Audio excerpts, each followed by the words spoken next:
Price allot. கர்த்தர் இன்னைக்கு நமக்கு நல்ல ஒரு புனித வெள்ளியை அவருடைய சிலுவை பாடுகளை தியானிக்கும்படி அறிந்து கொள்ளும்படி கர்த்தர் நமக்கு கொடுத்துருக்கிற இந்த நாளுக்காக கர்த்தருக்கு ஸ்தோத்திரம். இந்த நாளில் நம்ம ஒரு வார்த்தையை பார்க்கலாம். ஆண்டவர் சிலுவையில் 7 வார்த்தைகளை சொன்னதாக நம்ம எல்லோரும் அறிந்திருக்கிறோம். அதாவது ஒரு மனுஷன் மரிக்கிறதுக்கு முன்னாடி சில வார்த்தைகளை பேசுவார்கள். அப்போ கேட்போம், அவங்க சாகிறதுக்கு முன்னாடி என்ன சொன்னாங்க அப்படின்னு கேட்போம். அதே போல் கிறிஸ்து இயேசு நமக்காக சிலுவையிலே மரிக்கும் பொழுது பேசின முக்கியத்துவம் வாய்ந்த வார்த்தைகள்.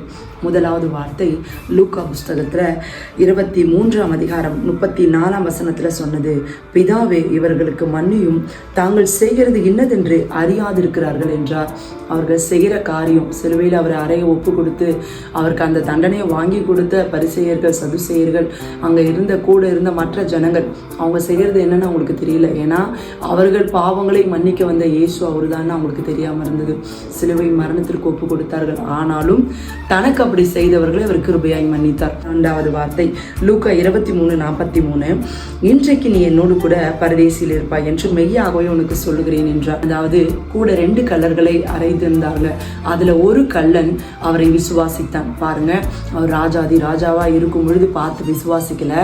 அவர் தன்னால ஒண்ணுமே செய்ய முடியாம சிலுவையில தொங்கிட்டு இருக்கும் பொழுது அந்த கள்ளன் சொல்லுகிறார், நித்திய வாழ்வு ஒரு வாழ்வு உண்டு என்று நம்பி இன்றைக்கு என் பாவத்தை மன்னிங்க, எனக்கு நித்திய ஜீவனை கொடுங்க அப்படின்னு சொல்லி அவர் நித்திய வாழ்வுக்காக கேட்கும் பொழுது இன்றைக்கு நீ என்னோடு பரதேசியில் இருப்பாயின்னு சொல்லி ஆண்டவர் சொல்லுகிறத பார்க்கிறோம். அற்புதத்தை பார்த்து அவர் ரட்சிக்கப்படலை. ஒரு அற்புதமும் இல்லாம தன்னுடைய விசுவாசத்தை கொண்டு ரட்சிக்கப்பட்டார். 3வது வார்த்தை யோவான் புஸ்தகம் 19:26-27, தம்முடைய தாயை நோக்கி ஸ்ரீயே அதோ உன் மகன் என்றார். பின் அந்த சீஷனை நோக்கி அதோ உன் தாய் என்றார். பிரியமானவர்களே, கர்த்தர் அந்த சிலுவையில தன்னுடைய தாயை இனி கவனிக்க ஒருத்தர் வேணும். அப்ப யார்கிட்ட அந்த பொறுப்பை கொடுக்கலாம்? ஒரு தாயை பார்த்துக்கிறதுன்றது ஒரு முக்கியமான பொறுப்பு. அந்த முக்கியமான பொறுப்பை தன்னை மிகவும் நேசித்த அன்பின் சீஷன் கிட்ட ஒப்பு கொடுத்தார். இன்னைக்கு நம்ம கிட்ட சில பொறுப்புகளை கர்த்தர் ஒப்பு கொடுத்திருக்கிறார். நம்மளை நம்பி ஒப்பு கொடுத்திருக்கார். அதையும் நம்ம சரியாய் செய்து முடிக்கணும். அப்போ கர்த்தரை நேசித்தோம்னா அவருடைய பொறுப்பு வழங்கப்படுகிறது. பொறுப்பு வழங்கப்பட்டா அதை நம்ம சரியாகவும் செய்ய கவனமா இருக்கணும். 4வது வார்த்தை மத்தேயு 27ஆம் அதிகாரம் 46ஆம் வசனம், என் தேவனே ஏன் என்னை கைவிட்டீர் என்று அர்த்தமாம். இந்த வார்த்தையை சிலுவையிலே இயேசு சொல்லுகிறார். ஏசாயாவின் புஸ்தகம் 59ஆம் அதிகாரத்துல பார்த்தோம்னா 2:3, உங்கள் அக்கிரமங்களே உங்களுக்கும் எனக்கும் இடையே ஒரு நடு சுவரை எழுப்புகிறது என்று. அதாவது அவருடைய முகத்தை மறைக்கிற அளவுக்கு நம்மளுடைய அக்கிரமங்களும் பாவங்களும் இருக்கிறதா. அந்த பாவம் நடு சுவராக தேவன் முகத்தை பார்க்காதபடி மறைக்கிறது என்று. அப்போ ஆண்டவர் உலகத்தினுடைய எல்லாருடைய பாவத்தையும் அவர் சுமந்ததினால பிதாவின் முகத்தை அவர் மறைத்து கொண்டார். சிலுவையில் அவர் பாடுகளை அனுபவிக்கிறார். 5ஆம் வார்த்தை யோவான் 19:28, தாகமாயிருக்கிறேன் என்றார். அதாவது சமாரியா ஸ்ரீ கிட்ட ஆண்டவர் சொல்லுகிறார், தாகத்துக்கு தா அப்படின்னு கேட்கிறார். யோவான் புஸ்தகத்துல வாசிக்கிறோம்.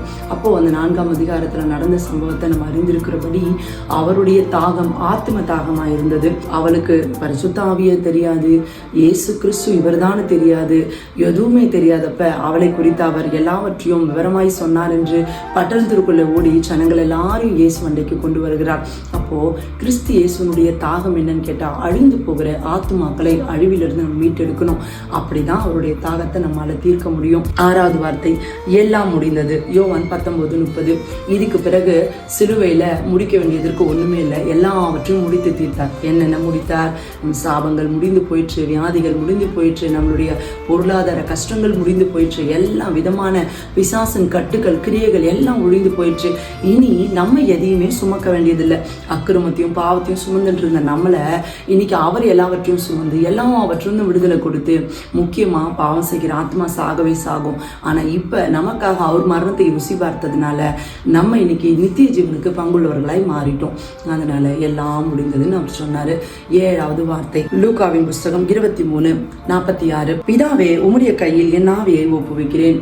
இந்த 7வது வார்த்தை சொல்லுகிறது, பிதாவே உம்முடைய கரங்களிலே நாவியை ஒப்புவிக்கிறேன். இன்னைக்கு பல பேர்கிட்ட கர்த்தருடைய வார்த்தையை அறிவிக்கும் பொழுது அவர்கள் சொல்லுகிறதை கேட்டிருக்கிறேன். அவராலே அவரை சிலுவையில ரட்சித்துக் கொள்ள முடியலையே, இவர் எங்கிருந்து எங்களை காப்பாற்றுவாரு, இன்னொன்னு அவரை கொலை செய்து போட்டாங்க, ஏன் அவரை காப்பாற்றிக் கொள்ள வேண்டியதானே அப்படின்னு சொல்லிட்டு இது அவர்கள் அறியாமையில சொல்றாங்க. ஆனா கிறிஸ்து இந்த பூமிக்கு பிறக்கும் பொழுதே நமக்காக மரிக்கணும்ன்றது தேவனுடைய திட்டமா இருந்தது. எல்லாருடைய பாவத்துக்காக ஒருத்தர் மரிக்கணும், அதை தான் அவர் சிலுவையிலே செய்து முடித்தார். அவருடைய ஆவியை அவரே முன் வந்து ஒப்பு கொடுத்தார். யாரும் அவரை கொலை செய்யல. அப்போ நமக்கான கிருபாதார பலியாய் பஸ்கா ஆட்டுக்குட்டியாய் தன்னைத்தானே ஒரு ஒப்பு கொடுத்து எல்லாவற்றையும் செய்து முடித்தார். அப்போ இந்த 7 வார்த்தை மிக முக்கியத்துவம் வாய்ந்தவைகள். இந்த வார்த்தைகளை நம் இந்த நாளிலே தியானிப்போம். ஒரு வார்த்தைக்கு சொல்லுகிறது, ஒரு நல்லவனுக்காக ஒரு நல்லவன் மரிக்க துணிலாம், ஆனாலும் பாவிகளா இருக்கும் பொழுது கிறிஸ்து இயேசு நமக்காக ஜீவனை கொடுத்தார் என்று. அப்போ நம்மலாம் பாவியா இருக்கும்போது நமக்கு ஜீவனை கொடுத்த இந்த இயேசுவை நினைத்து பார்த்து, இன்னைக்கு மாத்திரம் கிடையாது, தினம் தினம் அவருடைய சிலுவை பாடுகளை நம் ஜெபங்களிலே நினைத்து, ஆராதனைகளை நினைத்து அவரை நம்ம துதிக்கலாம், அவரை ஆராதிக்கலாம். அப்பொழுது நம் ரட்சிப்பை இழந்து கொள்ளாம அதை பரிபூர்ணப்படுத்த முடியும். இந்த வார்த்தைகள் உங்களுக்கு ஆசீர்வாதமா இருக்கும் நம்புறேன். இந்த வார்த்தையின்படி கர்த்தர் உங்களையும் ஆசீர்வதிப்பார். God bless you.